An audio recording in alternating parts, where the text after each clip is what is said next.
नमस्कार, संवादमा तपाईलाई हार्दिक स्वागत छ। म राजेन्द्र बानिया। आजको संवादमा हामी भरत दाहालसँग कुराकानी गर्छौं। विश्लेषक भरत दाहाल लामो समयदेखि राष्ट्रियता, मुलुकको स्वाधीनता लगायतका विषयमा निरन्तर रूपमा आफ्ना धारणा सार्वजनिक गर्दै आउनु भएको छ। पछिल्लो पटक जसरी एमसीसी को चर्चा छ, अर्थात् एमसीसी पारित गर्नुपर्ने मिति असार 16 नजिकिँदै जाँदा यो विषयमा जसरी सामाजिक सञ्जाल होस् या सार्वजनिक कार्यक्रम, सञ्चार माध्यम होस् या बौद्धिक तबका जसरी पक्ष र विपक्षमा उत्रिएको छ, त्यति नै बेला हाम्रा अधिकांश दर्शकले सामाजिक सञ्जाल मार्फत या व्यक्तिगत सम्पर्क मार्फत पनि एमसीसी को अन्तर्य केलाउनका लागि विश्लेषक भरत दाहाललाई बोलाउनका लागि उहाँहरूले निरन्तर आग्रह गर्नुभयो र यो लकडाउनका बीचमा हामीले भरत दाहालसँग निरन्तर रूपमा सम्पर्कको प्रयास गर्यौं र अन्ततः आजको संवादमा हामीले उहाँलाई स्टुडियोमै एमसीसी को अन्तर्यका विषयमा कुराकानी गर्नका लागि आमन्त्रण गरेका छौं। आजको संवादमा हामीसँग भरत दाहाल हुनुहुन्छ। भरतजी, स्वागत छ कार्यक्रममा। हजुर, धन्यवाद। सबभन्दा पहिले अहिले जो एमसीसी का बारेमा निरन्तर रूपमा बहस जसरी छेडिएको छ, तपाईँ हामीले हेर्यौँ भने सत्तारूढ घटक नेकपाको स्थायी समितिको अब बैठक बोलाउने भन्ने ठाउँमा पुगेको छ, तर सचिवालय यही कारणले निरन्तर रूपमा रोकिएको अवस्था थियो। प्रमुख प्रतिपक्षी नेपाली कांग्रेस निरन्तर रूपमा यसलाई पारित गर्नका लागि सबै बल लाएर लागिरहेको छ र एउटा बौद्धिक तबका पनि एमसीसी भएन भने त मुलुकै डुबिहाल्छ, विकासै हुँदैन, या अर्को तबका चाहिँ फेरि एमसीसी ल्यायो भने मुलुक सकिहाल्छ, यहाँ अमेरिकी सेना आउँछ, त्यसले मार्च पास गर्छ। यो जे प्रकारको परिदृश्य देखिया छ नि, तपाईँ पनि एउटा किताबमा उभिएर जोर जबरजस्ती जो प्रकारको तर्क गरिरहनु भएको छ, आज त्यही विषयमा कुराकानी गरौँ। तपाईँले लेखेको एउटा स्ट्याटसबाट कुरा सुरु गर्छु। एमसीसी को काम लगानीमा लोभ्याएर पस्ने, त्यसपछि तपाईँले सोफाको कुरा गर्नुभएको छ, त्यो भनेको स्ट्याटस अफ फोर्स एग्रिमेन्ट। त्यसको काम त्यस्तो देशमा अमेरिकी सेनाको विशेष अधिकार ग्यारेन्टी गर्ने, र तपाईँले फेरि आक्साको कुरा गर्नुभएको छ, acquisition and cross serving agreement. यसको काम अमेरिकी सेनालाई चाहिने खाद्यान्न, इन्धन, उपकरण लगायत युद्ध सामग्री आपूर्ति गर्ने। र एमसीसी आउनु भनेको यी दुईटा पनि आउनु हो र अन्ततः सेना नेपालमा प्रवेश गर्नु हो। यसलाई कसरी पुष्टि गर्नुहुन्छ तपाईँ?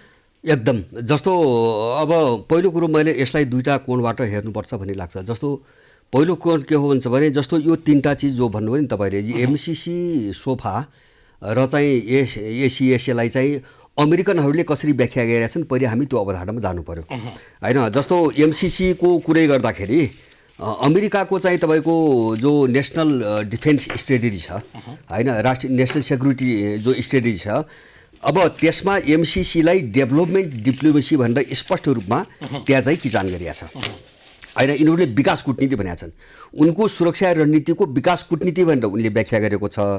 र अब यसमा के भन्छ भने यो काम हामीले एमसीसी मार्फत गरिरहेका छौँ भनेर उनको दस्तावेजले भन्छ हैन। त्यो भनेको नेसनल सेक्युरिटी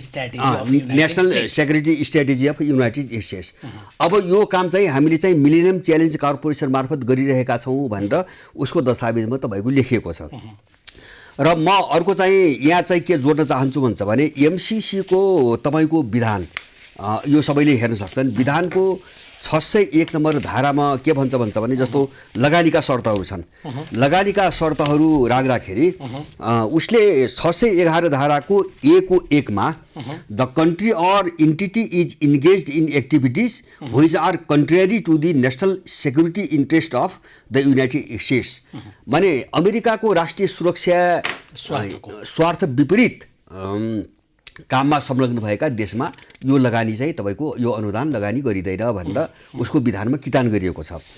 र अब इन्डो पेसिफिक रणनीति अन्तर्गत चाहिँ बारम्बार उनीहरूले नै एमसीसी नेपालमा जो दिएको छ, इन्डो पेसिफिक स्ट्र्याटेजीको एउटा अङ्गको रूपमा दिएको छ भनेर डेभिड रान्जले अब पोहोर परार नै बोले, त्यो धेरै आइसकेको छ भनेपछि उनीहरूको व्याख्याबाट चाहिँ एमसीसी उनको सुरक्षा नीतिभन्दा बाहिर काहीँ पनि छैन, एउटा कुरा।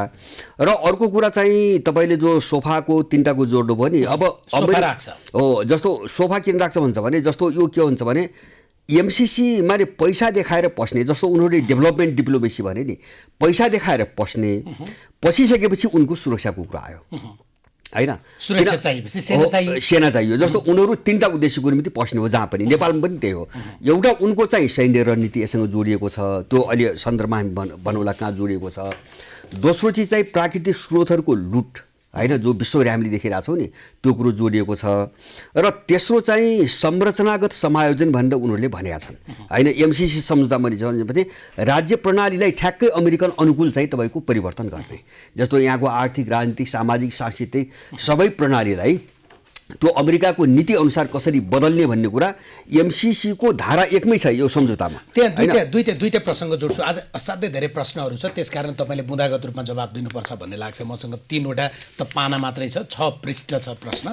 त्यसले गर्दा एउटा एमसिसीका पक्षधरहरू जो नेपालमा यति बेला आफ्नो बौद्धिकता प्रयोग गरेर एमसिसी पारित गर्नुपर्छ भनेर जो वकालत गरिरहनु भएको छ, उहाँहरूले 2-3टा शब्द भन्नुभएको छ योसँग जोडिएर। एउटा एमसिसीमा आइपिएस भन्ने शब्द कहीँ पनि छैन, छ भने देखाइदिनुहोस् भन्नुभएको छ। अर्को एमसिसीको सम्झौतामा सैन्य प्रयोजनका लागि यो रकम खर्च गर्न निषेध गरिएको छ भन्नुभएको छ। र यो सम्झौतामा उल्लेख नभएको विषयमा नेपाल पक्ष राष्ट्र हुन सक्दैन भनेर 3टा कुरा भन्नुभएको छ, सम्झिनु होला तपाईँ। दोस्रो, एमसिसी आइसके पछाडि त्यो मुलुकसँग कुनै पनि दिनमा एक प्रकारको विवादमा जान सकिँदैन भन्ने कुरामा उहाँहरूले 2टा देशको उदाहरण दिनुभएको छ। मैले तपाईँलाई अनौपचारिक रूपमा पनि भनेको थिएँ। एउटा भियतनाम, जोसँग 1975मा अमेरिका लडाइँ लडिरहेको थियो, तर 2018सम्म आउँदाखेरिमा उसले करोडौँ डलर भियतनाममा लगाए युएसएड मार्फत पैसा दिएको छ। अर्को इरान, जहाँ हिजोको दिनमा उसले ठुलो पैसा दिन्थ्यो तर आज इरानसँग लडाइँ लडिरहेको छ भने पछाडि लगानी हुनासाथ अमेरिकाको विरुद्ध कहिल्यै केही गर्न पाइँदैन भन्ने कुरा कसरी पुष्टि भयो सोध्नु भएको छ। होइन, अब जस्तो यस्तो हो, जस्तो उनीहरूले आफ्नो स्वार्थको निम्ति जसो पहिलो जोसँग लड्छन् त्यसलाई पछि पनि गर्छन्, यो त चलिरहेको छ। जस्तो आफ्नो इन्ट्रेस्टमा चाहिँ प्रयोग गर्ने, सम्बन्ध राख्ने अथवा चाहिँ सम्बन्ध फाट्ने प्रक्रिया त चलिरहेको छ। त्यस कारणले भियतनाममा लगानी गर्यो अथवा चाहिँ उहाँ लगानी गर्यो, अब यसको चाहिँ त्यति ठुलो अर्थ भएन। मैले अघि नै भन्न खोजेको एउटा चाहिँ उनको सन्दर्भमा एमसिसी भने के हो एउटा पाटो, दोस्रो चाहिँ सम्झौतामा के भनेको छ हामीले हेर्ने त्यो यहाँ सम्झौताको लेखनमा सम्झौतामा आइपिएस भन्ने छँदै छैन। होइन, आइपिएस भन्दैन। जस्तो उनीहरूले मैले भने एमसिसी हाम्रो चाहिँ स्ट्रेटेजी हो भनेर त उनको दस्तावेजले भन्छ, यहाँ सम्झौतामा भन्नुपर्छ। मैले भनेन, इन्डो पेसिफिक रणनीतिभित्र एमसिसी चाहिँ त्यसको अङ्ग हो भनेर उनले भनिसकेपछि र अमेरिकाको चाहिँ तपाईँको सुरक्षा रणनीतिको दस्तावेजमा एमसिसी हाम्रो डेभलपमेन्ट डिप्लोमेसी हो भनेपछि होइन, त्यो त आइपिएसको अङ्ग भएर त आइहाल्यो नि। त्यसैले यहाँ त लेख्नु पर्दैन सैन्य प्रयोजनका लागि खर्च गर्न पाइँदैन। होइन, त्यो नेपालको हकमा भने हो, त्यो यहाँ गलत व्याख्या गरिरहेका छन्। जस्तो नेपालको सन्दर्भमा उसले चाहिँ केही शर्तहरू राखेका छ, जस्तो यो क्षेत्रमा एमसिसीको लगानी प्रयोग गर्न पाइँदैन भनेको छ। अब तपाईँले अघि नै भन्नु पनि, अब कसरी आउँछ त अमेरिकन सेना, होइन कसरी आउँछ अमेरिकन सेना। जस्तो यहाँ के भनेको छ भने हामीले ख्याल गर्नुपर्ने अलिकति गहिरिएर यिनले रकमी कुराहरू गरिरहेका छन्। हामी दफावार रूपमा जाउँ।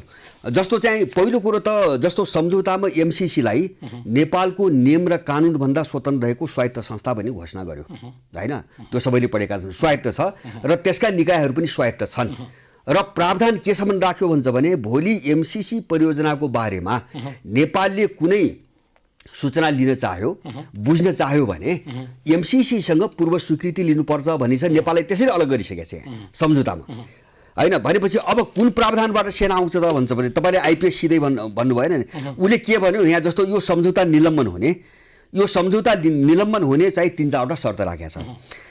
अब त्यसमा चाहिँ धारा 5 मा के भन्छ, यो चाहिँ 30 दिनको पूर्व सूचना दिएर यो लगानी रद्द गर्न सकिन्छ भन्यो एउटा पक्ष। अनि धारा 5 दिनको चाहिँ खको 3 मा के भन्छ, अमेरिकाको संयुक्त राज्य अमेरिकाको सरकारको नीति उल्लङ्घन गरेमा भन्यो।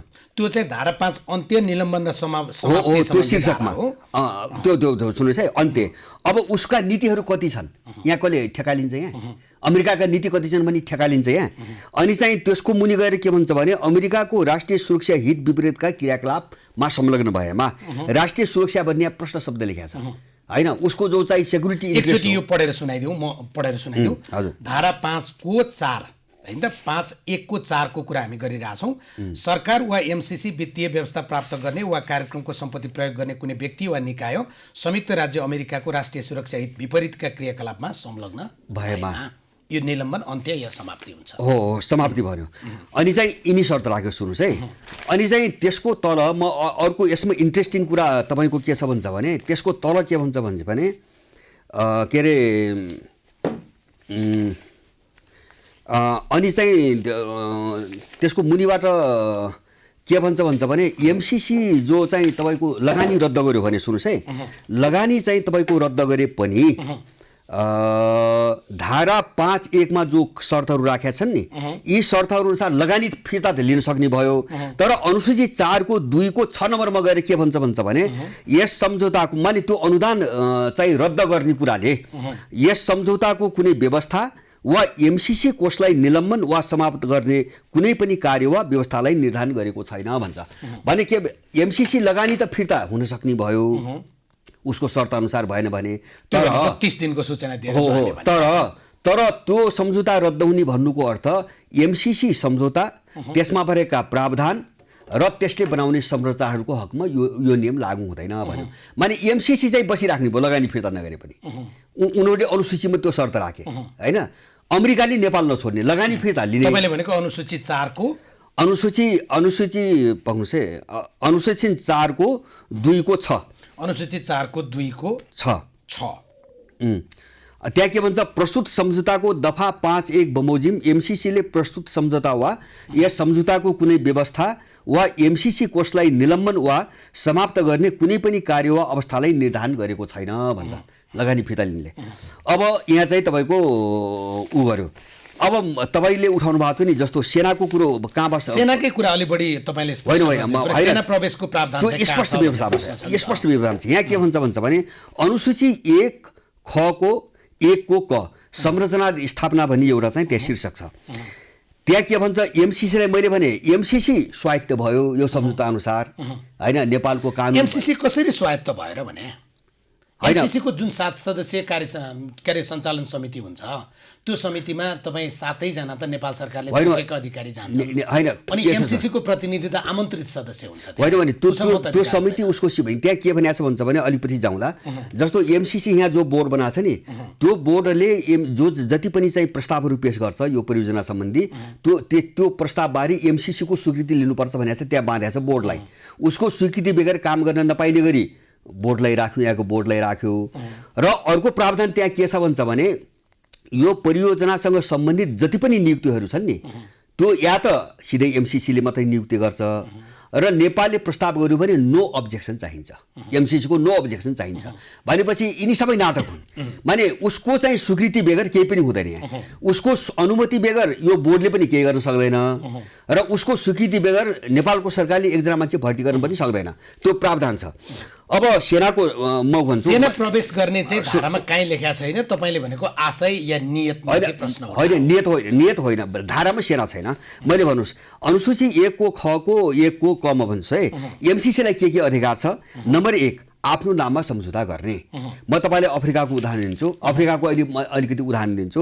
आफ्नो नाममा सम्झौता गर्ने हैन। अब यहाँ के भन्छ, त्योभन्दा माथि एमसीए नेपाललाई निर्णय गर्ने पूर्ण स्वायत्तता हुनेछ।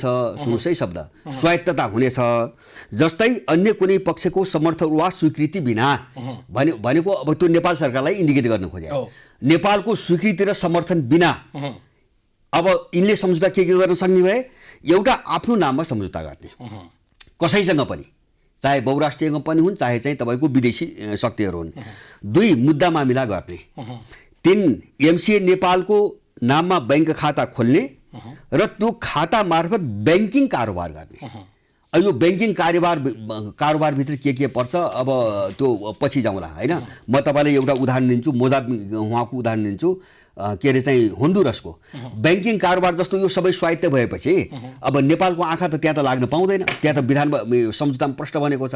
अनि होन्डुरसमा के गर्यो भन्छ भने राजनीतिक कुको निम्ति लगानी गर्यो, उसले खाता त्यो कारणले गोपिराख्न खोजिरहेछ हैन। स्वायत्त किन बनाइरहेछ, जस्तो खाता किन स्वायत्त बनाइरहेछ भन्छ भने ठाउँबाट त्यो पैसा चाहिँ उसले स्वायत्त भएछ, त्यो खातामा पैसा के को निम्ति आउँछ, कहाँबाट आउँछ, त्यो त नेपाल त अननोन हुने पनि अब। अनि कहाँ लगानी गर्छ, जस्तो अडिट पनि नेपालले गर्न नपाउने, त्यो पनि अमेरिकन फर्मले चाहिँ सिफारिस गरेको भनेको छ त्यहाँ हैन। नेपालले राख्यो प्रस्ताव गर्यो भने पनि अमेरिकन जो लेखा परीक्षण संस्था हुन्छन् नि, सरकारी संस्था, उनले स्वीकृत गरेको अडिटर भनेको छ। त्यसमा फेरि उहाँहरूको तर्क के छ भने तपाईँले विषय उठाइदिइहाल्नु भयो, हामी सरस्वती त्यहाँ पनि पुग्दै थियौँ। लेखा परीक्षणको सन्दर्भमा उहाँहरूको भनाइ के छ त भन्दा नेपाल सरकारले नै तोकेको अर्थात् नेपालको महालेखा परीक्षकको कार्यालयले नै लेखा परीक्षण गर्ने हो, तर जो लगानीकर्ता छ उसले मैले दिएको पैसा सही रूपमा प्रयोग भएको छ कि छैन भन्ने कुरा त कम्तीमा पनि आफ्नो तर्फबाट ओभरभ्यू गर्न पायो। यो आज एमसिसीमा मात्रै होइन, जो चाहिँ युएसएडमा होला अथवा चाहिँ अरू कुनै पनि सहयोग सम्झौताहरूमा होला, त्यो सबैमा हुन्थ्यो। यो नयाँ कुरा होइन भन्नुभएको छ उहाँहरूले। होइन, त्यो एकदम झुट हो, एकदम झुट कुरा हो। जस्तो यहाँ के भने मैले अघि नै भने नि, नेपालले सिफारिस गरेको मान्छे पनि त्यहाँ रहन सक्छ होइन, तर त्यहाँ दुईटा कन्डिसन छ। एउटा चाहिँ त्यो एमसिसीले ओके गर्नु पर्यो, र दोस्रो त्यस्तो व्यक्ति अमेरिकाको जो लेखा परीक्षण सम्बन्धी संस्थाहरू छन् नि उनले स्वीकृति दिएको व्यक्ति हुनु पर्यो। यो दुईटा शर्त छ। पैसा अमेरिकाको र नेपालको दुबईको, तथापि हिस्सा उसको धेरै हाम्रो थोरै भए पछाडि यहाँनिर आपत्ति के भयो भने? होइन, हाम्रो त भूमिकै भएन नि। सबै चिजको उसको स्वीकृति र चाहिँ अनुमतिबाट गर्नुपर्ने भएपछि हाम्रो त भूमिकै भएन। माने उसको स्वीकृति र अनुमतिको प्रावधान किन चाहियो त? म त्यो तपाईँलाई एकचोटि पढेर सुनाउँछु है। यो खास गरी अझ खुला कुरा गरौँ, किनभने सार्वजनिक सञ्चार माध्यममा आइसकेको पूर्व अर्थ सचिव रामेश्वर खनालले श्रृङ्खलाबद्ध रूपमा लेख्नु भएको छ डिजिटल पत्रिका सेतो पाटीमा। नेपालले एमसिसी सम्झौता अनुसार कानुन हुने आयोजनाको लेखा परीक्षण गर्न पाउँदैन भन्ने सार्वजनिक चर्चा छ। यो गलत हो, तपाईँलाई गलत भन्नुभयो उहाँले। एमसिसी आयोजनाको लेखा परीक्षक नेपाल सरकारले नै छान्न पाउने भनेर सम्झौतामा प्रश्न लेखिएको छ। एमसिए नेपालको गठन आदेशले लेखा परीक्षणको अधिकार महालेखा परीक्षकलाई प्रदान गरेको छ। हामीले लेखा परीक्षणको सवाललाई अलिक बृहत दृष्टिकोणबाट हेर्नुपर्छ उहाँले भन्नुभएको छ। त्यो सँगै गएर कहाँ भन्नुभयो, रिङ रोड विस्तार, दरबार हाइस्कुल पुनर्निर्माण र सिन्धुली बर्दिवास सडकको उदाहरण लिउँ। यी आयोजनामा भएको खर्चको प्राथमिक लेखाङ्कन हामी कहाँ देखिँदैन। दात्री निकायले उपलब्ध गराएको आर्थिक विवरणमा भर पर्ने हुन्छ भन्दै उहाँ कहाँ जानुभयो त भन्दा हामीले भनेकै कुरामा जानुभयो। विश्व बैंक, एडिबी जस्ता बहुपक्षीय दात्री संस्थाले पनि आफ्नै जवाबदेहिताको संयन्त्रहरू बनाएका हुन्छन् भनेर उहाँले त्यसलाई पुष्टि गर्नु। अब म तपाईँलाई अर्को धारा सुनाउँछु। उहाँले चाहिँ नेपालको शब्द राखेर नेपालले पनि गर्न सक्ने भन्ने त्यो रकमी शब्द प्रयोग गरेर उहाँले गर्नुभयो। म तपाईँलाई धारा 3 को दफा 3(2) को च सुनाउँछु। यहाँ के भन्छ, चमा के भन्छ, सरकारले आफ्नो तर्फबाट धारा 3 को 3(8) को क एमसिसी को अनुरोधमा सरकारले, सुन्नुहोस् है, उक्त लेखा परीक्षण एमसिसीले नियुक्त गरेको तथा महानिरीक्षकले स्वीकृत गरेको स्थानीय लेखा परीक्षकहरूको सूचीमा सूचीकृत स्वतन्त्र लेखा परीक्षकबाट वा महानिरीक्षकले जारी तथा समय समयमा संशोधन गरेको एमसिसीका मिलेनियम च्यालेन्ज कर्पोरेसनका उत्तरदायी निकायहरूले वित्तीय लेखा परीक्षण सम्झौता गर्ने निर्देशिका बमोजिम छनौट गरिएको संयुक्त राज्य अवस्थित अमेरिका अवस्थित मान्यता प्राप्त सार्वजनिक लेखाङ्कन गर्ने फर्मबाट भएको सुनिश्चित गर्नेछ। यसलाई हामी सुनिश्चित उहाँबाट गर्नु पर्यो। यसलाई हामीले यसरी बुझ्दा भयो, त्यो लेखा परीक्षक चाहिँ हाम्रो महालेखा परीक्षकको कार्यालय या लेखा परीक्षण एमसिसीले नियुक्त गरेकोले गर्न सक्यो, तर ऊ अमेरिकन फर्ममा चाहिँ लिस्टिङ उसले ओके गर्नु पर्यो। मैले भन्न खोजे हो त्यसैले नेपालले ओके मात्रले नै भएन, त्यो शब्दले त भरजी के भन्यो, बमोजिम छनौट गरिएको सुनिश्चित गर्नु संयुक्त राज्य अवस्थित मान्यता प्राप्त सार्वजनिक लेखाङ्कन गर्ने फर्मबाट भएको सुनिश्चित गर्नुपर्छ। अमेरिकी सरकारले मान्यता दिएको हैन, त्यहाँको लेखाङ्कन गर्ने फर्मबाट स्वीकृत भएको मान्छे हुनु पर्यो। भनेपछि कसरी नेपालले चाहिँ लेखा परीक्षण गर्न पाउँछ? अहिले यिनीहरू त रकमी भाषामा खेलिरहेछन्। अहिले त्यो अमूर्त शब्द अमेरिकाको अनुमति बिनाको या अमेरिकाले नमानेको लेखा परीक्षण गरेको कुरा मान्य हुँदैन। प्रश्न भयो यो दफा 3(8) को क हाम्रो दर्शकले पनि पढ्न सक्छ। नै सुन्नुस्, यसमा मैले मेरो कटु भाषा, नेपालबाट कोही ठिक छ उसले स्वीकृति दियो भने पनि त्यो त अमेरिकनको मान्छे हुने भयो। यहाँ त अमेरिकनको मान्छे नभनौँ, अमेरिकाले पत्याएको मान्छे भनौँ न। पत्याएको होइन, उसको जासुसी हुन्छ। होइन, कसरी उसले नत्र यो शर्त किन? जस्तो नेपालले आफ्नो विभागको लेखा परीक्षण गर्न किन नपाउने? तपाईँले त के नपाउने, उसले स्वीकृत किन गर्नुपर्ने? तपाईँले त के पनि भन्नुभएको छ, तपाईँले जासुसीको कुरा ल्याउनु भयो क्या। अहिले जसरी असार 16 को एमसिसी पारित गर्नुपर्ने डेडलाइनका कारण अमेरिकाले दूतावास मार्फत भाडाका मानिस परिचालन गर्न अर्बौं खर्च गरेको छ। यो तपाईँले यी बोल्ने मानिसहरू सिआइएका अपराधी हुन् भनेर जो भन्नुभएको छ होइन यी विरोधीहरूलाई फेरि बिआरआईको मनुष्यपुत्र भन्यो भने के हुन्छ? होइन भने बिआरआई बहसमा आउनु न त, जस्तो यस्तै शर्त छ बिआरआईमा। मैले भन्न खोजेँ हाम्रो लडाइँ कहाँ हो त्यो बुझ्नु। होइन मैले भनेको तपाईँले चाहिँ अमेरिकी दूतावासले अर्बौं रुपियाँ खर्च गरेर नेपालको सञ्चार माध्यम, नेपालका बुद्धिजीवी, नेपालका ती मान्छेहरू एजेन्टहरू खरिद गरिरहेछ भनेपछि यहाँ खरिद गर्यो, योलाई खरिद गर्यो, यी राष्ट्रघाती हुन् भन्ने त पुष्टि गरिदिनु पर्यो नि सर। आरोप मात्रै लाउन पाइन्छ? नै यस्तो यो प्रावधानमा आन्नन् भने मैले भने नि, जस्तो बिआरआईमा यस्तो शर्त छ, चीनको कानुन लाग्ने होइन, नेपालको चाहिँ सबै निष्क्रिय हुने भन्ने शर्तसहित त्यस्तो प्रोग्राम आछ भने भन्नु पर्यो। नेपालको इतिहासमा अनुदानको नाममा है, नाम चाहिँ अनुदान छ, यस्तो शर्त र यस्तो चाहिँ तपाईँको नियन्त्रण सहित कुनै चाहिँ अनुदान स्वीकार गरिएको छ त्यो देखाउनु पर्यो। लेखा परीक्षणको विषय करिब हामीले प्रश्न गर्यौं, तर सेना आउने कुरा चाहिँ तपाईँले प्रश्न गर्न सक्नु होइन। मैले भन्दैछु, मैले त्यही आएको थिएँ, जस्तो आफ्नो नाममा सम्झौता गर्ने अधिकार दियो। एक मैले अघि नै भने नि, मुद्दा गर्ने अधिकार दियो। अब मुद्दा कसरी गर्ने भयो? अमेरिकन कानुन र अन्तर्राष्ट्रिय कानुन अनुसार भने नेपालको कानुनमा मुद्दा हुँदैन र मुद्दा यहाँ लडिँदैन, नेपालमा लडिँदैन, त्यो अमेरिकामा लडिन्छ मुद्दा। सुन्नुहोस् है, अब यो सम्झौता गर्ने नाममा अमेरिकन कहाँ आउँछ यिनले प्रावधान भने जस्तो मैले सोफा र अब आस्कको जो कुरा आयो नि, अब एमसिसी आउँछ, उसले चाहिँ काम थाल्न थाल्यो होइन। उसको सम्झौतामा के भनेको छ भन्छ भने ट्रान्समिसन लाइन उसले वन, जङ्गल र जमिन, पानी सबै चिज मागेको छ। एमसिसीले पहिचान गरे बमोजिमका छ है, त्यहाँ भाषा एमसिसीले छाने बमोजिमका छ। अनि सुन्नुहोस् है, त्यहाँ सबै आयो।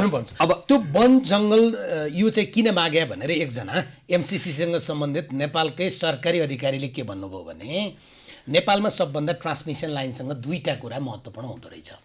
एउटा ट्रान्समिसन लाइनमा गाउँ पर्यो, बस्ती पर्यो भने समस्या हुँदो रहेछ, अर्को जङ्गल पर्यो भने समस्या हुँदो रहेछ। जङ्गल पर्दा कति समस्या हुन्छ त तपाईँले निजगढ विमानस्थल पनि देख्नु भएको छ नि त होइन। त्यस कारणले हामी सकेसम्म त्यो नपार्न प्रयत्न गर्छौँ, त्यो चाहिँ त्यस कारण लेख्या हो भन्नु होइन। नै लेख्दैन। यहाँ जस्तो म तपाईँलाई अफ्रिकाको कुरा सुनाउँछु। मेडागास्करमा के भयो भन्छ भने तपाईँको जस्तो उनीहरूले त आफ्नो स्वामित्व आफ्नो हातमा हुने गरी मागिरहेछ। सम्झौतामा त त्यो छ, जल जमिन र जङ्गल नेपालले पुरै स्वामित्व हुनुपर्ने भन्ने कुन धारा होइन, उसको हस्तान्तरण गर्नुपर्ने भन्ने धारीमा लेखेको छ होइन। जस्तो हस्तान्तरण, हजुर त्यो धारा सम्झना छ तपाईँलाई? यहाँ होला, मैले नभए हामी पछि खोज्न पनि सक्छौँ। तपाईँले दाबी गरेको होइन छ, मैले दाबी गरेको जल जमिन जङ्गल पुरै चाहिँ एमसिसीलाई हस्तान्तरण गर्नु, पहिचान गरे बमोजिम होइन, त्यसमा काम गर्ने इजाजत स्वीकृति सबै कामहरू चाहिँ नेपाल सरकारले पहिले नै सुनिश्चित गर्नुपर्छ भनेको छ। त्यो भनेको स्वामित्व दिने भने होइन, कानुन अमेरिकाको कानुन लागेपछि स्वामित्व गएन, अमेरिकाको कानुन लागेपछि स्वामित्व गएन। सुन्नुहोस्, म भन्छु यसैसँग जोडेर म भनिदिन्छु, उसले के गर्यो मेडागास्करमा यो लेखा त थिएन नि, आधा कृषि जमिनलाई 79 वर्षको लागि विदेशी कम्पनीलाई लिज दियो। लडाइँ त्यहाँ छ अफ्रिकामा होइन। यो हामी चाहिँ विदेशी कम्पनीलाई लिज दिन आएको हो त लेखेन सम्झौतामा होइन। किन त्यो सम्झौता गर्ने राइट लियो, यहाँ खेल्छ क्या ऊ। मैले भने नि एउटा सम्झौता गर्ने राइट उसले लियो कुनै पनि पक्षसँग। अनि चाहिँ तपाईँको होन्डुरसमा दक्षिणपन्थी कु गरायो, सत्ता कु गरायो, त्यो बैंक खाता जो यहाँ मैले कुरा गरेँ नि। अनि मालीमा के गर्यो भन्छ भने 2010 देखि 12 सम्म 3 चरणमा 5 हेक्टर, 10 हेक्टर र 30 हेक्टरका दरले जमिन प्लटिङ गरेर सबै विदेशी कम्पनीलाई बेच्यो है। मालीमा घानामा के गर्यो, खाद्यान्न उत्पादन हुने सबै जमिन चाहिँ म भुइँ कटर, पाइनएप्पल भनेको छ त्यहाँ, भुइँ कटरलाई व्यावसायिक रूपमा गरेर पुरै युरोप उत्पादन गर्ने क्षेत्र बनायो। खाद्यान्न सङ्कट उत्पादन भयो, किन कानुन त यिनीहरूको लाग्यो नि, त्यहीले गर्न पाउने भए। त्यो जमिन उनीहरूको भयो, घाना जमिन त उनको भयो। अब मोजाम्बिकमा के गर्यो भन्छ भने स्थानीय सहमति बिना जमिनको बँटवारा भयो र जमिनहरूको प्लटिङ गरेर पञ्जीकरण रेजिस्ट्रेसन गरेर उनले 50 वर्षको निम्ति विदेशीहरूलाई लिजमा बेचिदिए र त्यहाँका अभिजात बजार। अब यो सबै चाहिँ अफ्रिकामा चाहिँ भएकै घटनाहरू लडाइँ त्यो हो। र अमेरिकामा, श्रीलङ्कामा विरोध के भयो, जस्तो त्यहाँ 47वटा संस्थाहरूले वक्तव्य निकालेका छ र 7वटा बुदाहरू चाहिँ तपाईँको कोड गरेका छ। हामी यो कारणले स्वीकार गर्दैनौँ। एउटा चाहिँ यसले जमिन कब्जा गर्छ, मैले भने जल जमिन र जङ्गलको कुरो यहाँ आयो नि, एउटा जमिन कब्जा गर्यो, दोस्रो चाहिँ देशको निगरानी गर्यो र सबै सूचनाहरू चोर्न थाल्यो, तथ्याङ्कहरू सबै। मैले भनेको श्रीलङ्काको है, रामेश्वर सरको लेख तपाईँले भनिसकेको। सुन्नुहोस्, अब त्यहाँ विरोध, मैले यो वक्तव्य 47वटा संस्थाको वक्तव्यको 7वटा बुदा भन्दैछु मैले। देशको सबै निगरानी गर्न थाल्यो र चाहिँ तथ्याङ्क सङ्कलन गर्न थाल्यो, सबै एमसिसी डाटाहरू लिन थाल्यो देशका। अब अनि चाहिँ त्यो एमसिसीले ओगटेको क्षेत्रमा श्रीलङ्काको सरकारी निकाय वा त्यहाँका स्थानीय संस्थाहरूलाई अध्ययन अनुसन्धानमा प्रतिबन्ध लगायो र अब त्यो प्रोजेक्टमा स्थानीयहरूको स्वामित्वलाई पुरै कटौती गर्यो, त्यो काट दियो। 4 प्राकृतिक स्रोतहरूको ठुलो लुट मचाउने उसले चाहिँ अवस्था देखियो होइन, उसको सबै हातमा जाने भयो। अर्को श्रम अधिकारको हनन पनि उठाछन्, जस्तो उसले नवउदारवाद भनेर त्यहाँको श्रम जो कानुन छ नि, श्रम मूल्य, त्यसलाई भङ्ग गरेर आफू अनुकूल ढाल्ने चाहिँ नीति ल्यायो। अरू चाहिँ राज्य प्रणालीमाथि अतिक्रमण, जस्तो स्ट्रक्चरल चाहिँ एडजस्टमेन्ट भनेका छन् उनीहरू होइन, अब संरचनागत समायोजन भनेका छन्।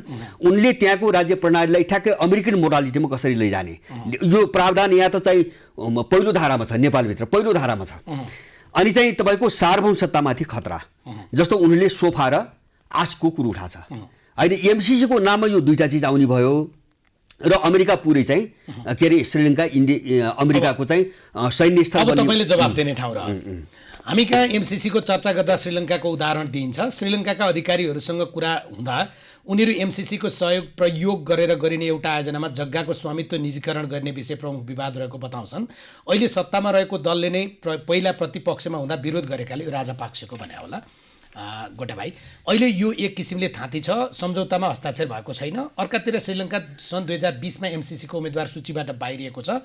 कुनै देशको 3 वर्षको आर्थिक स्थिति मूल्याङ्कन गर्दा निम्न मध्यम आय भएको वर्गबाट उच्च मध्यम स्तरमा उक्लिन्छ भने त्यो देश उम्मेदवार रहँदैन। श्रीलङ्का अहिले उच्च मध्यम वर्गमा परेको र यो वर्षको अन्त्यसम्म श्रीलङ्काको आर्थिक वृद्धि दर घट्यो भने पनि उच्च मध्यम स्तरबाट नझर्ने भएकाले सम्झौतामा हस्ताक्षर गर्न ढिला हुँदै गएको रे एमसिसी सहायता रोकिन पनि सक्छ भन्नुहुन्छ। होइन, यो त उनको सेफ ल्यान्डिङ भयो। जस्तो अमेरिकाबाट किन भाग्नु, के अरे श्रीलङ्काबाट किन भाग्नु पर्यो होइन, बचाउ त गर्नु पर्यो नि त उनीहरूले होइन। यो स्थिति हो भने तपाईँको त्यो माथापछि किन खुरको फिर्ताले त हुन्छ नि त अमेरिकनहरूले। अनि त्यो किन बस्नका लागि किन अड्किएर बसेको छ त अहिले भनेपछि यिनी सब बाहना भए सेफ ल्यान्डिङका। मैले भने एउटा तपाईँसँग अर्को चिज करसँग सम्बन्धित विषय छ नि, करसँग सम्बन्धित विषय होइन, कर त मुक्त त्यहाँ त यो चाहिँ के अरे परिशिष्टको अन्तिममा जो परिशिष्ट 8 छ नि, त्यसमा करको सबै बेहोरा चाहिँ त्यहाँ उल्लेख गरेको छ। प्रावधान 2.8 हो होइन, प्रावधान 2.8 मा गर्यो र सूची चाहिँ तपाईँको लास्टमा दियो होइन। यससँग सम्बन्धित मान्छेहरूले कहीँ पनि कर तिर्न नपर्ने, कहीँ पनि व्यक्ति संस्था कसैले पनि कर तिर्न नपर्ने त्यो प्रावधान यहाँ राख्यो। र त्यो अब परिशिष्टमा चाहिँ तपाईँको के अरे 8 लास्टमा छ नि त्यो परिशिष्ट, त्यसमा चाहिँ करको कुन कुन क्षेत्र भनेर विस्तृत व्याख्या गरेको छ। अब एमसिसी सम्बन्धको कुनै कर्मचारी व्यक्तिगत होस् वा एमसिसीका संस्थाहरू हुन्, त्यसमा लेखेको एमसिसीको बैंक अकाउन्ट, खरिद बोर्ड, सडक बोर्ड, विद्युत निकायहरू स्वायत्त हुने र एमसिसी र त्यससँग सम्बद्ध व्यक्तिहरू कसैलाई पनि कुनै पनि प्रकारको कर नलाग्ने भनेपछि हो। मैले भने पनि यो चाहिँ समानान्तर सरकार हो मैले भन्न खोजेको त्यो हो। र नेपालको कर कानुन अन्तर्गत हो भने त उसलाई त कर लाग्न पर्यो, कर लाग्नु पर्यो होइन। उनीहरूलाई कर नलाग्ने, तर नेपालको जो राख्नुपर्ने पैसा छ नि यो समयमै नदिएमा चाहिँ नेपाली ब्याज तिर्नुपर्ने छ। उसले त नेपाललाई त आफ्नो चाहिँ तपाईँको के अरे ऋण दिएको व्यक्ति हुन्छ नि, व्यक्ति बनाइरहेको छ यहाँ। नेपाली कहाँनिर छ भन्ने हाम्रो दर्शकलाई पनि अनुसूची 7 मा कार्यविधि छ यस सम्बन्धी। कार्यविधि छ, नेपाललाई ब्याज लाग्ने प्रावधान छ। सुन्नुहोस्, म यति सक्छु है। जस्तो एउटा चाहिँ उसले के भन्यो भन्छ भने सम्झौता गर्ने अधिकार एमसिसीलाई एउटा स्वायत्त निकायका रूपमा है, अब नेपालभन्दा स्वतन्त्र। अब दोस्रो के भन्छ भने मुद्दा मामिला गर्ने अधिकार होइन, त्यो अमेरिकन र अन्तर्राष्ट्रिय कानुन अनुसार मुद्दा मामिला गर्ने राइट यसलाई छ। बैंक खाता खोल्ने र ब्याङ्किङ कारोबार गर्ने। अब यो एमसिसीका नाममा सम्झौता गर्ने जो अधिकार दियो नि हो उसको मिलिट्री पस्ने यहाँबाट हो। किन भन्छ भने एमसिसीले आफ्नो सुरक्षाको कुरो उठाउँछ। किन भन्छ भने यो जस्तो चाहिँ हामीले अफ्रिकाको उदाहरण जम्मै कार्यक्रमहरू गर्न अहिले जस्तै हामी सडक र ऊर्जामा लगानी गर्दैछौँ ट्रान्समिसन लाइनमा, अब हामीलाई सुरक्षा चाहियो भने पछाडि अमेरिकी सेना सुरक्षा चाहिन्छ त भन्छ नै। नेपाली सेना छँदैछ नि, कसो नेपाली सेना चाहिँ नेपालको भूमिका कहाँ छ? म तपाईँले नेपालको भन्नु यता सुन्नुहोस्, नेपालको भूमिका त तपाईँको हेर्नुहोस् यहाँ दुईटा हेरेपछि पुग्छ। धारा 6 को गमा के भन्छ भने अब यो सम्झौता पारित भयो भने थप बाँकी जो कामहरू हुन्छ नि अब संसदबाट पारित भएपछि थप बाँकी कुनै पनि काम गर्न नेपालले कुनै पनि प्रक्रिया अवलम्बन गर्न नपर्ने भन्यो। सरकारी स्तरबाट वा संसदीय स्तरबाट यो सरकारमा पनि नजाने भयो। अब यो पारित हुने बित्तिकै सबै एमसिसीले गर्ने भयो र दोस्रो पटक यो संसदमा पनि नजाने भयो भनेपछि नेपाललाई यहाँबाट कटाइदियो होइन, यहाँबाट कटाइदियो। अनि चाहिँ धारा 3 को अब 9 नम्बरमा के भन्छ भने यसबारे कुनै जानकारी लिनु पर्यो भने नेपालले चाहिँ एमसिसीसँग पूर्व स्वीकृति लिनुपर्ने भयो होइन, लिनुपर्ने भयो। अनि योभन्दा गजब चाहिँ यो पिडिएफमा नआएको, सुन्नुहोस् है, पिडिएफमा नआएको त्यो एमसिसी सम्झौता छ नि, तर यिनीहरूले निकालेको बुकको सुरुमा छ एउटा पृष्ठभूमि भन्ने च्याप्टर छ। त्यसमा के भन्छ भने एमसिसीको सम्झौता जो छ नि त्यहाँ त्यसको भाषा सन्दर्भ सबै चिजको व्याख्या गर्न पनि रोक लगाएको छ। यहाँ व्याख्या मैले भने रामेश्वर खनालहरू कुन नैतिकताले र कुन हैसियतले व्याख्या गरिरहेछन्, व्याख्यामा बन्देज गरेको छ होइन, व्याख्यामा बन्देज गरेको छ। सुन्नुहोस् त्यहाँ के भन्छ, प्रतिनिधि सभा नियमावली 2075 को नियम 222 भन्यो सुरुमै पृष्ठभूमि चाहिँ मसँग त्यो पुस्तक छ। यसमा चाहिँ जस्तो यो पास गर्दाखेरि संसदमा लग्दाखेरि मन्त्रीले यसको विषयमा चाहिँ अवधारणाहरू त्यहाँ पेश गर्छ, यो कारणले पास गरिदेऊ भन्छ। त्यहाँ चाहिँ 5-6वटा बुँदाहरू उसले यो विषयमा चाहिँ सम्बन्धित मन्त्रीले आफ्नो कुरो लान सक्छ भन्यो।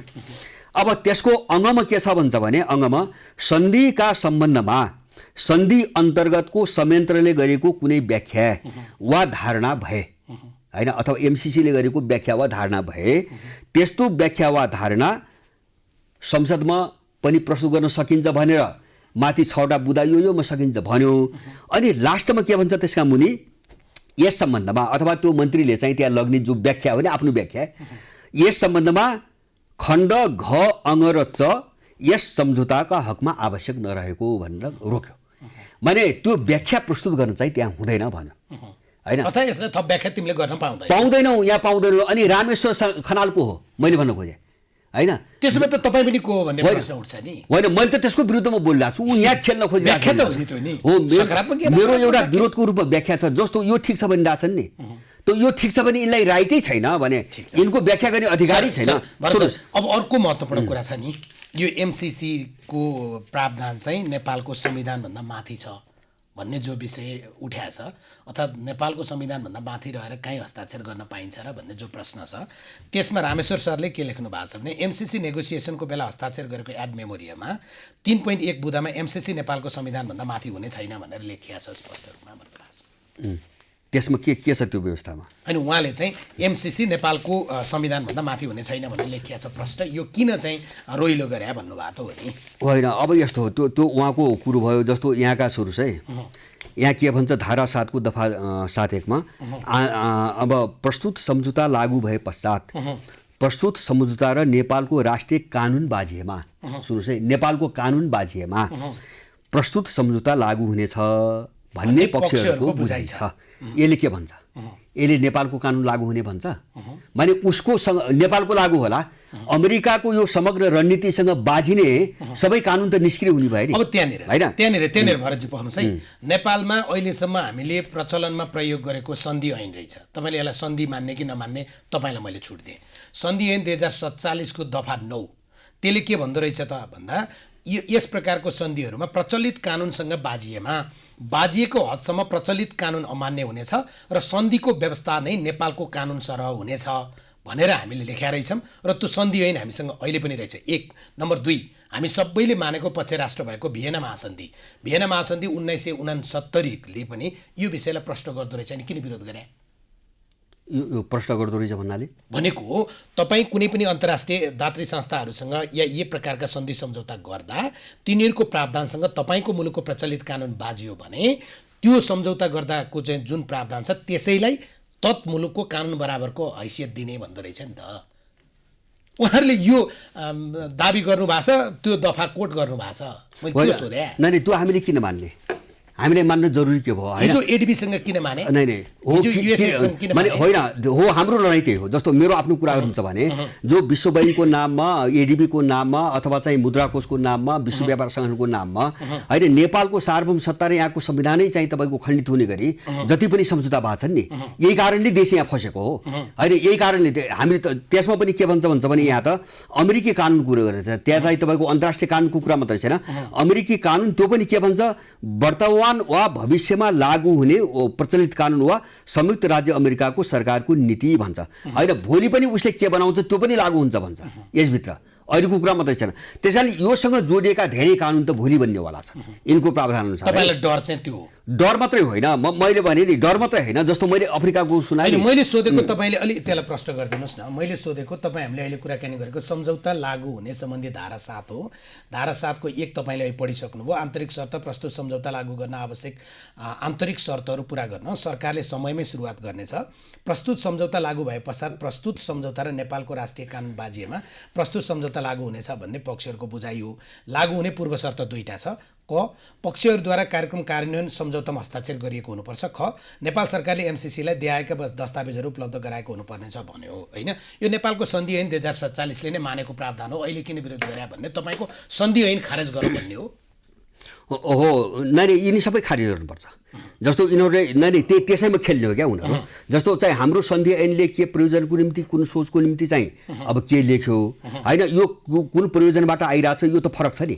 यो त जस्तो मैले भने नि, जस्तो चाहिँ एमसिसीसँग अभिन्न रूपमा जोडिएर चाहिँ तपाईँको सोफा र अर्को चाहिँ एसिएसए भन्ने सम्झौता आएको छ होइन। त्यो एमसिसीले एग्रिमेन्ट सम्झौता गर्छ, भोलि सुरक्षाको नाममा गर्छ, त्यस कारणले त्यो सम्झौताको प्रावधान राखिएको हो। उसले सम्झौता गर्न पाउने प्रावधान त्यो कारणले राखिएको छ भनेपछि भोलि के हुन्छ, अब यिनी प्रावधान टेकेर भोलि उसले के गर्छ भन्ने कुरो त अब यिनले त भन्न सक्ने कुरा होइन।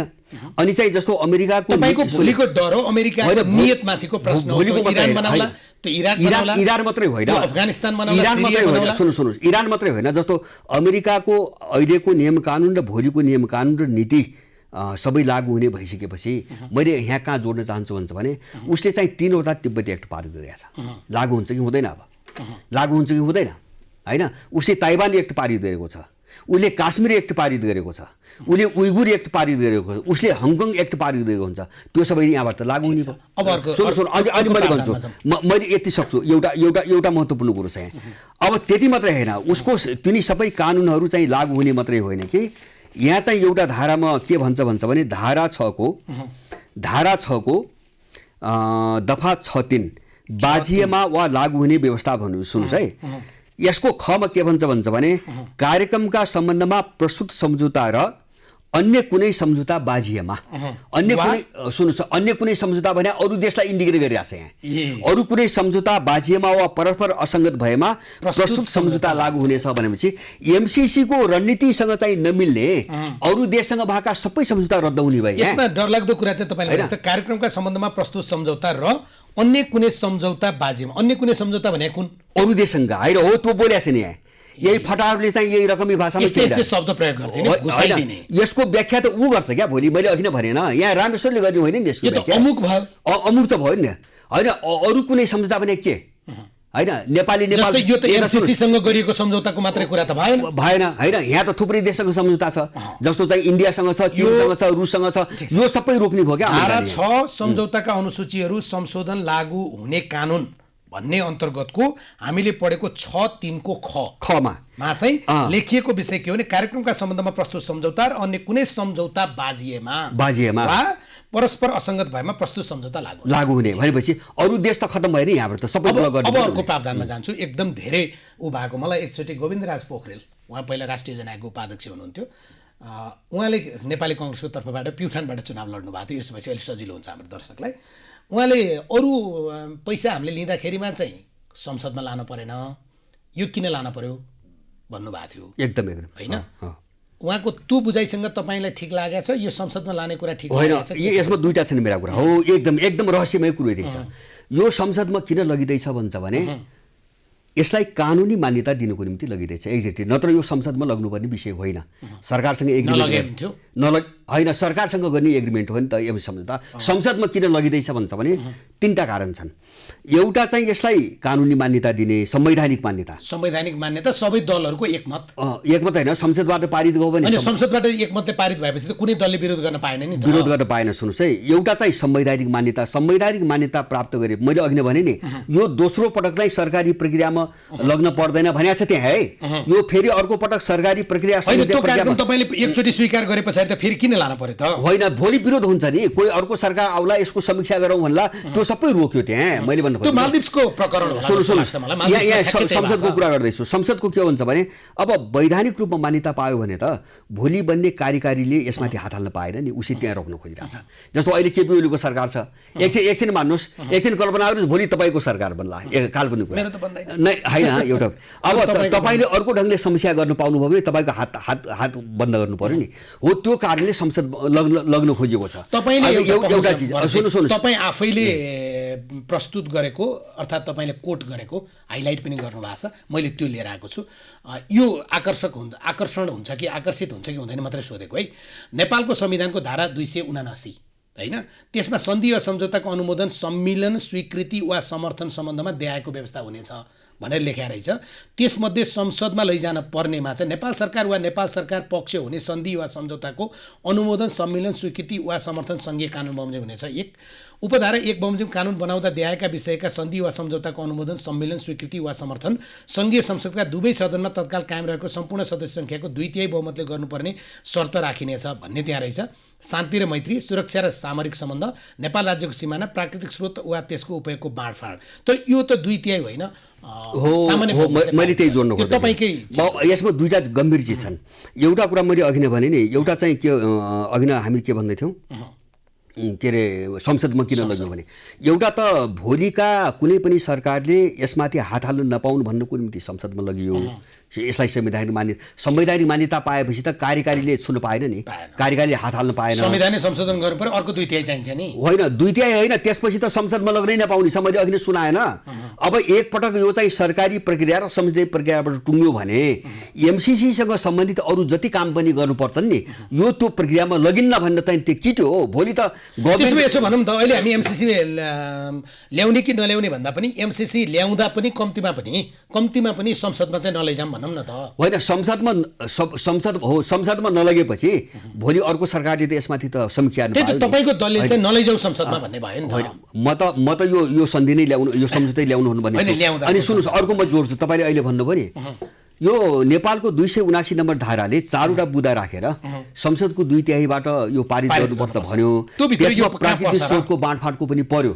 अब त्यसको उपयोगको बाँड हो, संविधानमा पर्यो। तर एमसिसीको हकमा यो 2/3 नपर्ने कारण के त? यो प्राकृतिक स्रोत तथा त्यसको उपयोगको बाँडफाँड हो र? किन होइन?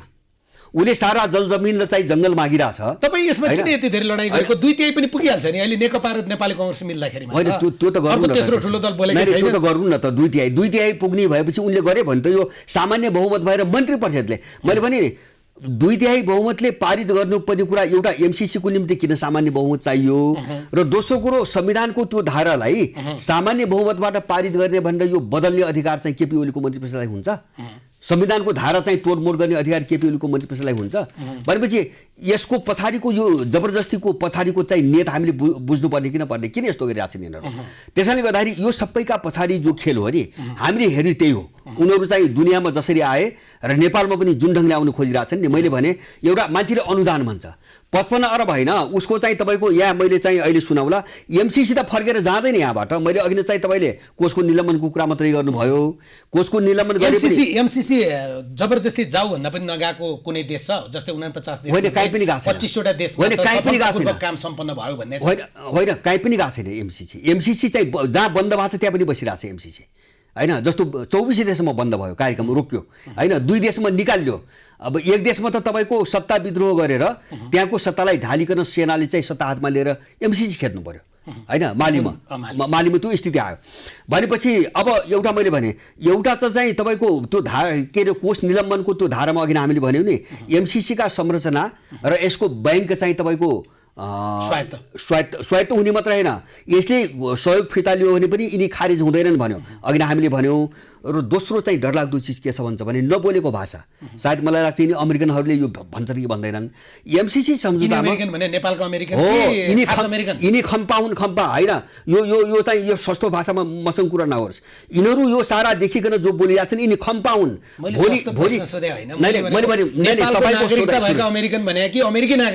नेपालको नागरिकता लिएका खोलेका अमेरिकन यिनी खम्पा ग्रुपमा निस्किन्छन् भोलि। यिनी ड्रेसमा निस्किन तयार भएर बसेका मान्छे हुन्। माने सम्झौताले के भन्छ, यिनी अपराधी होइनन्, म यिनलाई सामान्य भनेर लिन्छु। त्यसकारण मैले भन्न खोजेको के भन्छ भने सम्झौतामा 5 वर्षपछि एमसिसी फर्कने प्रावधान छैन, नेपाललाई हस्तान्तरण गर्ने प्रावधान पनि छैन, फर्कने प्रावधान पनि छैन। नम्बर 1। दोस्रो कुरा, कोष निलम्बन भए पनि यसको संरचना चाहिँ खारिज नहुने उसले त्यहाँ प्रावधानिक किट्या छ। नम्बर 2। र तेस्रो चिज के हो भन्छ भने अब हामीले हेर्ने चिज तेस्रो के हुन्छ भने जस्तो अघि नै विद्युत ट्रान्सफर धेरै भन्छ नि, हाम्रो बिजुली चाहिँ छैन, ट्रान्समिसन लाइन छैन यहाँ उहाँ भन्छ नि। त्यसो भए एउटा काम गर्नु नि त, यसलाई चाहिँ गोरखपुर जोड्ने हो भने पनि इन्डियासँग जोड्यो पहिलो आपत्ति। अब बेच्नको निम्ति चाहिँ इन्डियासँग जोडेको हो भने मेरो कुरो यिनलाई के हुन्छ भने एमसिसीको ट्रान्समिसन लाइनलाई नेपालको ग्रिडसँग जोडुन्, होइन भरतपुर ग्रिडमा जोडुन् र त्यहाँबाट गोरखपुर लगाउन्। यिनीहरू मान्छन्? त्यसमा रामेश्वर सरको जवाब छ। त्यसमा रामेश्वर खनाल सरको जवाब छ सिक्टासँग जोडिएर, खास गरी तल्लो तटीय क्षेत्रमा जसको सीमा छ या जसको भूमि छ उसले त्यसमा इन्भेस्ट गरिहाल्छ। फेरि हामीले हाम्रो ट्रान्समिसन लाइन बुटोलमा लगेर रोक्ने त होइन, हामी त्यसलाई चाहिँ तेस्रो देश होइन, मैले भने ल ठिक छ उहाँको तर्कै ठिक छ, तर एमसिसी ट्रान्समिसनलाई हाम्रो ग्रिडसँग जोडेर इन्डिया जोड्दाखेरि के बिग्रन्छ? किन एमसिसीले सिधै इन्डियासँग जोडेर चाहिँ आफ्नो अन्डरमा गर्नु पर्यो? यो कारण के हो भन्छ भने, म सुन्नुहोस् है, अब त्यहाँ छ है, सम्झौतामा धेरै छ, अब कुनै दिन फेरि छलफल गरौँला। अब अफ्रिकामा के भयो भन्छ भने, एउटा देशमा त्यहाँ विद्युतको समस्या पनि ठुलो समस्या आछ। यो म्याडागास्करमा के हो भन्छ भने, यही एमसिसी ट्रान्समिसन लाइन ल्याएको छ नि, म्याडागास्करको सम्पूर्ण सरकारी विद्युतलाई निजीकरण गरिकन तपाईँको समाप्ति पारिदियो, ठ्याक्कै आफ्नो प्लानिङमा लग्यो। र हो विद्युत प्राधिकरणको चाहिँ मान्छेलाई त्यहाँ जोडिया छ है, यसमा धेरै खेल्छन्। जस्तो कुलमान घिसिङलाई त्यहाँ किन जोडिया छ? त्यो विद्युत प्राधिकरणलाई त यहाँ गाभ्नुपर्छ, भोलि त यहाँ गाभ्नुपर्छ भनेको विद्युत प्राधिकरणै एमसिसीमा गएर होइन, एमसिसीले चलाउँछ, त्यो प्रावधान छ क्या। म तर्क मात्रै गरिरहेको छैन। जस्तो मैले सुन्नुहोस्, होइन उसको स्वायत्त बोर्ड, सुन्नुहोस् उसको स्वायत्त बोर्ड त बन्दैछ नि, स्वायत्त बन्दैछ है, सुन्नुहोस् स्वायत्त बोर्ड बन्दैछ होइन। दोस्रो कुरो त्यहाँ के हुन्छ त भन्छ भने, जस्तो चाहिँ स्ट्रक्चरल समायोजन गर्ने भन्यो होइन, यहाँको सबै प्रणालीलाई स्ट्रक्चरल समायोजन गर्ने भनेर सुरुमै धारा 1मै राख्यो। जस्तो यहाँको आर्थिक, राजनीतिक, सामाजिक, सांस्कृतिक सबै प्रणाली एमसिसीको मोडालिटीमा चाहिँ परिवर्तन गर्ने भनेर यो चाहिँ इन्डाइरेक्टली त्यो भाषा सुरुमै राख्यो। अनि चाहिँ तपाईँको जस्तो चाहिँ तपाईँको उसको के हुन्छ भने, उसले त्यो स्वायत्त उसको विद्युत निकाय चाहिँ ERC भन्ने एमसिसीले बनाएको। अब त्यसको अधिकार के छ भन्छ भने, विद्युत सम्बन्धी सम्पूर्ण वित्तीय व्यवस्था, नीतिहरू बनाउने होइन र करहरू निर्धारण गर्ने सम्पूर्ण राइट त्यसलाई दिएको छ सम्झौतामा, सम्पूर्ण अधिकार त्यसलाई दिएको छ। भनेपछि अब त्यहाँभित्र विद्युत प्राधिकरणलाई त्यसको अन्डरमा राखेर नेपालको सम्पूर्ण विद्युतलाई अमेरिकन रणनीतिमा लैजाने योजनामा चाहिँ विद्युत प्राधिकरण एउटा भएर चाहिँ तपाईँले भन्नुभएको थियो एमसिसी चाहिँ अनन्तकालसम्म रहन्छ, कहिले जाँदैन भन्ने सन्दर्भमा यसमा खास गरी मूल 8वटा प्रावधान छन् जो अनिश्चितकालसम्म रहन्छ र एउटा कर चुक्ता सम्बन्धी प्रावधान छ, त्यो सम्झौता सम्पन्न भएको 120 दिनसम्म रहन्छ।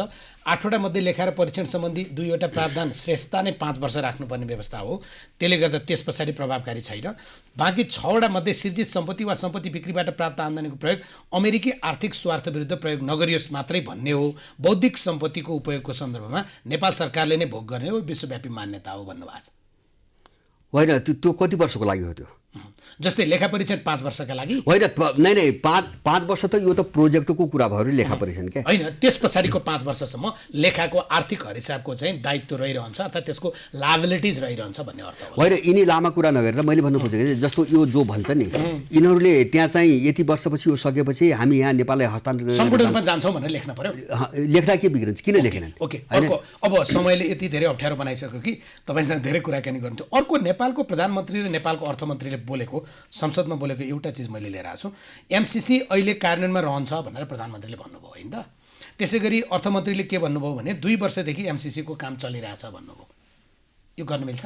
हो, मिल्दैन। हो, यही हो मैले भने नि, यिनी चाहिँ खम्पा हुन्। मैले शब्द त्यसै प्रयोग गरेको छैन। प्रधानमन्त्रीले भन्नुभयो होइन, जोसुकै हुन्। होइन, प्रधानमन्त्रीले संसदमा एमसिसीको काम भइरहेछ भन्नुभयो, अर्थमन्त्रीले 2 वर्षदेखि काम हो। मैले त्यही कुरा भन्दैछु। एकातिर प्रावधान के छ भन्छ भने, संसदमा पारित भएको दिनदेखि यो लागू हुनेछ, एक्सनमा जान्छ भन्छ होइन। संसदमा चाहिँ तपाईँको फाइल अगाडि बढेको छैन। अर्कोतिर यिनीहरू के भन्छन्, 3 वर्षदेखि कार्यान्वयन भइरहेछ भन्छन्। भनेपछि 3 वर्षसम्म कार्यान्वयन कसले गरिरहेछ होइन? के आधारमा गरियो? के आधारमा गरियो त? मैले भने आधार के त? जब संसदमा पारित नभएर यो एक्सनमा जाँदैन भनेर संहितामा लेखिएको छ, अनि 3 वर्षदेखि कार्यान्वयन गर्ने चाहिँ यिनीहरूको आधार के? भनेपछि त संविधानलाई चाहिँ सिधै चुनौती दिएर त यिनीहरू आइरहेछन् भने यिनी कसका मान्छे? मैले भन्नु खोजेँ कि यिनी कसका मान्छे? अर्कोमा जान्छु। तपाईँले एउटा कुरा खुलासा गर्नुभएको थियो, यो बाहिर आइसक्यो कि छैन मलाई थाहा छैन, यो यससँग सम्बन्धित चाहिँ होइन, तर मलाई महत्त्वपूर्ण लगाएर मैले ल्याएको। 2019 को डिसेम्बरमा नेपालको परराष्ट्र मन्त्रीले अमेरिकी समकक्ष पम्पियोसँग सैन्य मामला सम्बन्धी अर्को सम्झौता गरेका छन्, यो किन लुकाइयो भनेर सोध्नु भएको छ। त्यो के डरलाग्दो थियो? हो, डरलाग्दो थियो। जस्तो त्यो मैले पाएको त्यो अब के हुन्छ भने, जो झलनाथहरूको कार्यदल बन्यो नि, त्यो कार्यदल हो, त्यो कार्यदललाई अब त्यो गएर पम्पियोसँग जो यिनले हस्ताक्षर गरेका छन् नि, त्यो हस्ताक्षर अहिलेसम्म दिएका छैनन् होइन। जस्तो कहिले चाहिँ हरायो, कहिले चाहिँ अल्मलियो, कहिले चाहिँ खोज्दैछु भनेर उनले टारेका छन्। अब अस्ति बैठक कुरो के त्यसभित्र डरलाग्दो कुरा के छ भन्न खोज्नु भयो किनभने त्यहाँनिर एउटा चिज थप्छु तपाईँले भनेको कुरा थप्छु यो विषयलाई संसदमा लैजानु अगाडि नेकपा सचिवालयको बैठक बस्नुपर्छ भनियो सचिवालय सर्दै गयो बिचमा एउटा खबर आयो तपाईँले कति थाहा पाउनु भएको छ 2 जना अध्यक्ष चाहिँ शीतल निवास जानुभयो भन्ने आछ एउटा अध्यक्षलाई कन्भिन्स गर्नुपर्ने देखियो अरे यो जोडिन्छ कहीँ होइन यो जोडिन्छ त सभामुखको कुरा के छ भन्छ भने 2टा अध्यक्षको चाहिँ सहमति नभइकन म अगाडि बढान्न भन्ने छ किन अध्यक्ष 2टा छन् अब अध्यक्ष 2टा छन् सभामुख एउटा अध्यक्षको खास पात्र हो एउटा अध्यक्षको भए पनि उनले चाहिँ अब सबैको सहमतिको हो खास पात्र हो एउटा अर्को चोर चाहिँ प्रदीप गेवालीको भन्नु पनि अब हामीले त्यो कागज देखेका छैनौँ तर तपाईँले किन प्रश्न गरे भने त्यसमा मुलुकको हित पनि त हुन सक्छ होइन हित भए त कागज देखाइदियो भने त त्यहाँ सही के गरेका छन् भने हामी परराष्ट्र मन्त्री प्रदीप गेवालीलाई एउटा आग्रह गरौँ तपाईँले 2019 को डिसेम्बरमा नेपालको परराष्ट्र मन्त्रीको हैसियतमा अमेरिकी समकक्षी पम्पियोसँग कुनै सैन्य मामिला सम्बन्धी सम्झौता गर्नु भएको छ भने त्यो तुरुन्त सार्वजनिक गर्नुपर्छ नै त्यहाँ 2टा छन् त्यो गरेको चाहिँ पुष्टि कहाँबाट हुन्छ भने एउटा अमेरिकाको परराष्ट्र मन्त्रालयले वक्तव्य निकाल्दा नेपालले इन्डो पेसिफिक रणनीतिको केन्द्रीय भूमिका खेल्ने एक बुदा त्यो छ दोस्रो चाहिँ कोरिया मामिलामा सहमति गरेको कुरा छ र प्रदीप गेवाली फर्किने बित्तिकै त्यहाँ कोरियाको विषयमा पनि चाहिँ कुरा भएको सहमति भएको कुरो त्यो वक्तव्यमा आयो अनि प्रदीप गेवाली फर्किने बित्तिकै उत्तर कोरियाका सबै मान्छे नेपालबाट निकालिएका छन् अनि यसले के भन्छ त्यहाँ सम्झौता भएको देखाउँदैन यसले जस्तो उत्तर कोरियाका सबै व्यवसायहरू बन्द गर्ने उत्तर कोरियाका सबै मान्छे निकाल्ने काम त गर्ने नि त यिनीहरूले अब म सिधै प्रश्नमा जान्छु है यो एमसीसी फिर्ता गर्ने कि यसका प्रावधान सच्याउने अहिले धेरै चाहिँ यो प्रावधान सच्याएर पैसा चाहिँ लिम किनभने 55 अर्ब पैसा हो नेपालमा यति ठुलो सहयोग एउटै लम्सममा अहिलेसम्म आएको छैन भन्छन् नि होइन अब पैसा सुन्नुहोस् अब यो पैसा त लिएर हो नि त नेपाल जस्तो अविकसित होइन पैसा त अरूसँग लिए पनि त हुन्छ नि यिनी शर्त होइन अमेरिकाको पैसा चाहिँ रुखको पात हुन्छ र भने सुन्नुहोस् यिनी सबै शर्त फ्याँके के हुन्छ मेरो कुरो ल पैसा लिने त्यही त संशोधन गर्ने तपाईँले भन्न खोजेको संशोधन गरेर लिउँ भन्न खोज्नु भएको संशोधन सुन्नुहोस् संशोधन कस्तो हुन्छ अमेरिकाको लिँदै हुन्न म त्यो भाषा प्रयोग गर्दिनँ यद्यपि उसको लगानी कुन उद्देश्यको निम्ति हुन्छ त्यो मैले बुझेको छु होइन मैले बुझेको छु तर यिनी जो शर्त छन् नि कानुनका शर्त रत्नाकर पनि वाल्मीकि भएको सुन्नुहोस् उनका संरचनाका शर्त यिनी सबै शर्तहरू झिकिकन ल नेपालसँग चाहिँ संयुक्त रूपमा एउटा चाहिँ तपाईँको मेकानिजम बनाएर हामी ट्रान्समिसन लाइन चाहिँ बनाउँछौँ भनेर मात्रै आउँदैन के त्यति सोधेको अमेरिकाले प्रावधान सच्याउने सम्भावना छैन उनीहरूको मिलेनियम च्यालेन्ज एक्ट नै सच्याउनु पर्छ अमेरिकी कङ्ग्रेसले कम्तीमा पनि यति गर्दैन यो कि खारेज गर्ने कि कार्यान्वयन गर्ने हो भन्नुभएको छ रामेश्वर सरले बिल्कुल बिल्कुल बिल्कुल जस्तो मैले भने नि अमेरिकाको सुरक्षा रणनीतिमा यो कुरा छ इन्डो पेसिफिक रणनीतिमा कुरा छ र एमसीसीको विधानमा अमेरिकाको सुरक्षाको कुरोलाई प्राथमिकता दिएको लगानीमा भनेपछि अमेरिकाले संशोधन कसरी मान्छ त्यसमा एउटा पाटो त्यो भयो दोस्रो पाटो के हुन्छ भने यत्रो बृहत योजना यत्रो डिजाइन होइन मेरो आफ्नो चाहिँ भनाइमा नेपालको भू राजनीति एउटा विश्वको जो चाहिँ वारपारको लडाइँ छ नि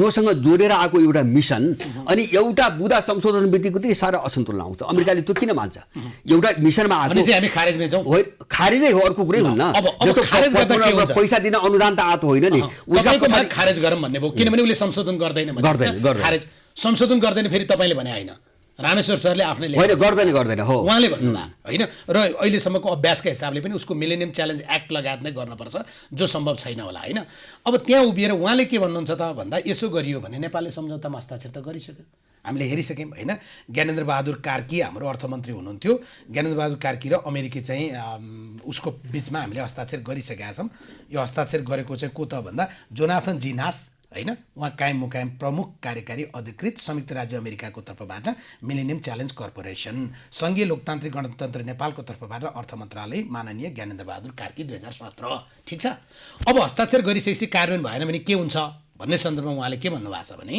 नेपाललाई एमसीसी सम्झौताका प्रावधान चित्त बुझ्दैन भने हामीले एक सार्वभौमिक रूपमा आफूलाई लागेको निर्णय गर्न सक्छौँ तर हस्ताक्षर गरिसकेको सम्झौताबाट पछाडि फर्किँदा भविष्यमा यसले कुनै न कुनै दुष्परिणाम चाहिँ पक्कै ल्याउला भन्नुभएको हो त्यो धम्की हो यही हो जस्तो त्यो धम्की हो त्यो हामी स्वीकार गर्ने मेरो कुरो यही हो जस्तो त्यसो हो भने कालापानी लिम्बियाधुराको विषयमा बोल्नु भएन दुष्परिणाम त आउने भयो नि त इन्डियासँग होइन अनि चाहिँ एमसीसी स्वीकार गरेर दुष्परिणाम आउला भने के होइन अमेरिकाले छोड्दैन भने हो होइन चुनौती सामना गरेर हामी देश बेच्दिउँ त जस्तो त्यस्तो कुनै मुलुकमा भएको छ एमसिसी फिर्ता पठाउँदाखेरिमा त्यो मुलुकले अमेरिकाले आक्रमण गरेको या नाकाबन्दी गरेको त्यो किनभने 49 मध्ये 25वटामा कार्यान्वयन भयो 24वटा त रद्द होइन अरू कुरो यहाँ फरक छ सुन्नुहोस् अब अरू कुरो यहाँ फरक छ जस्तो नाकाबन्दी असहयोग पनि धेरै गरेका छन् त तर यहाँ फरक के हुन्छ अनि हामीले एमसिसी पठाउँदा नाकाबन्दी गर्न त सक्दैन किनभने हाम्रो केही जोडिएको छैन सक्दैन हो सक्दैन जस्तो अन्तको जस्तो अफ्रिकन देशहरूको कुरा गरेँ मैले उनको चाहिँ तपाईँको बजार उनको उत्पादन र कृषिको जमिनसँग सम्बन्धित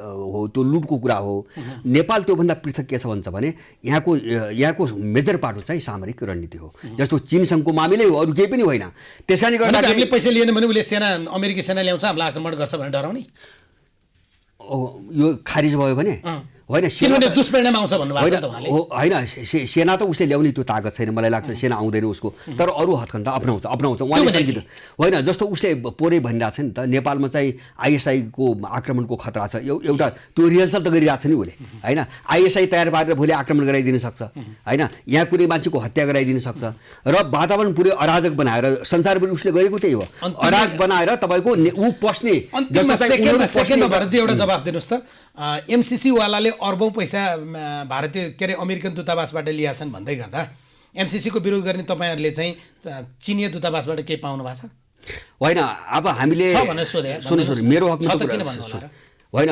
म नै त्यो भन्ने कुरा पनि भएन अब अर्को कुरा के हो भन्छ भने चिनले परिचालन गरे हो होइन त्यसरी खाने मान्छेहरू कहिले पनि देशको निम्ति काम गर्दैनन् होइन जस्तो लिबुलेकमा त्यत्रो लडाइँ लडिरहेको छु म चीनले बेमानी गरिरहेको सच्चै ढङ्गले बेमानी गरिरहेको छ चीनले भनेर चाहिँ मैले धेरै पटक लेखेँ त्यस कारणले गर्दाखेरि यो चाहिँ गलत तर्क देशका विरुद्धमा तपाईँको भुँडी जो फुल्या छ यो चाहिँ रोगले फुल्या हो त्यो नोटले फुल्या होइन होइन मेरो त वंशानुगत हो बाजे नोटले फुल्या होइन नोटले फुल्या भन्ने कुरो त मेरो जीवनशैलीले देखाउँछ जीवन पद्धतिले देखाउँछ मलाई लाग्छ त्यस्तो खालको मान्छे बाहिर एउटा भित्र अर्को भयो क्या कोही बाहिर हेर्यो होइन छन् अधिकांश मान्छेहरू छन् चिन्न सकिएन सर त्यस्तो कसैले भए बाहिर सार्वजनिक गरे हुन्छ यो चुनौती भयो तपाईँलाई धेरै धेरै धन्यवाद हजुर धन्यवाद यहाँलाई भरत दाहाल साँच्चै तपाईँ दर्शकले भरत दाहालसँग एमसिसीका बुँदा बुँदा केलाउँ भन्नुभएको थियो आज हामीले अधिकांश एमसिसीसँग सम्बन्धित विवादित बुँदा त्यसको बुँदागत रूपमा हामीले छलफल गर्ने प्रयास गऱ्यौँ अनि यो बीचमा एमसिसी लागू गर्नुपर्छ भन्ने पक्ष जसरी बाहिर आयो सार्वजनिक रूपमा उसका तर्क पनि आज हामीले जस्ताको तस्तै राखेर संवाद गऱ्यौँ कार्यक्रम सकिन्छ खबरभित्रको खबरका लागि हेर्दै रहनुहोला यो न्युज खबर नमस्कार